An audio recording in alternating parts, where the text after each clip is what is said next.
This circuit demonstrates the difference in discharge time between two different capacitors. The yellow line is a 22 microfarad capacitor connected to a red LED. The purple line is connected to a 220 microfarad capacitor on a green LED.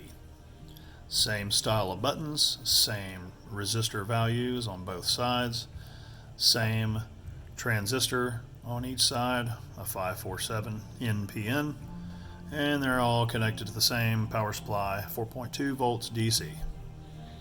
Let's charge the capacitors. So red is the 22, green is the 220. I'll cut them loose at the same time. Cool. You see the 22 and the yellow line fell off pretty fast.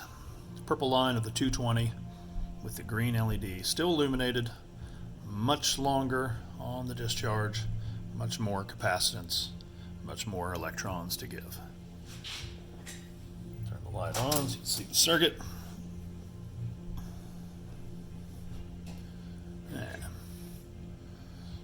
Same types of buttons, exact same circuit on each side, just differences in capacitors.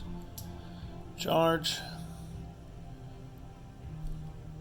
and release. Yep. Green is still on, red's already completely out.